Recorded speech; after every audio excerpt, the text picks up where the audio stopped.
എത്ര നല്ല മനുഷ്യനാ ഈ ഗഫൂർക്ക. അല്ല കരീമേ, ഈ എന്താ ഇങ്ങനെ ഡെയിലി മെലിഞ്ഞു വരുന്നേ? തടി ഓറായപ്പോ ഞമ്മളെ എളാപ്പ ഒരു വയലിലെടുത്ത് കൂട്ടിക്കൊണ്ടുപോയി. ഒരു പ്രത്യേക ചികിത്സയാ, തടി അങ്ങനെ കുറഞ്ഞു.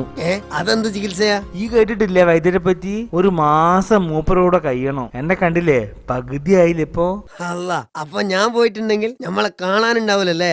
അനക്ക് തടിയില്ലെന്ന് വെച്ച് എന്റെ സൂറാബിനെ വേണേ കൊണ്ടുപോയിക്കോ. പൊരിച്ചാക്ക് പോകണ്ട ഇപ്പൊ എല്ലാം കൂടെ. എന്തൊക്കെയാടാ അവിടുത്തെ രീതികള്? മരുന്നില്ല, അതാ ഒരു പ്രത്യേകത. മരുന്നില്ലേ? ഇത് എന്ത് ചികിത്സയാടോ? അവര് പറയുന്നത് രോഗം വരുന്നത് നമ്മളെ ജീവിത രീതികൾ കൊണ്ടാണെന്നാണ്. അതുകൊണ്ട് ഓര് നമ്മുടെ രീതികൾ അങ്ങ് മാറ്റും. ശരിയാ, നമ്മളെ ഭക്ഷണ രീതികളൊക്കെ എത്ര മാറിപ്പോയി. ഷവർമയും ഷവായും ഒക്കെ തിന്ന് ചെക്കന്മാരൊക്കെ വീപ്പക്കുറ്റികളായി. അവിടെ രാവിലെ ഭക്ഷണം എന്ന് പറഞ്ഞാ ഒരു 8 കാരക്ക തരും രാവിലെ, കഴിഞ്ഞു. ഉച്ചക്ക് ഒരു കപ്പ് ചോറും പാലും, രാത്രി ഒരു കഷ്ണം വത്തക്ക, കഴിഞ്ഞു. പടച്ചോനെ, ഇതുകൊണ്ട് എങ്ങനെ പിടിച്ചു നിൽക്കാനാ? ഉച്ചക്കത്തെ ആ പാലുണ്ടല്ലോ, അത് മാത്രം മതി. എന്ത് പാലാണെന്ന് ചോദിക്കേ.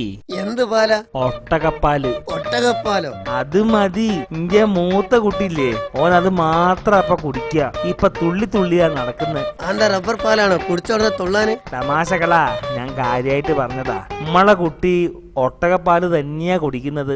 അതില് വലിയ കാര്യമൊന്നുമില്ലടോ. ആനപ്പാല് കുടിക്കുന്ന കുട്ടിയെ നമ്മൾ നേരിട്ട് കണ്ടല്ലോ. ആഹാ, അതെന്ത് ചികിത്സയാ? അല്ല, ഏതാ കുട്ടി?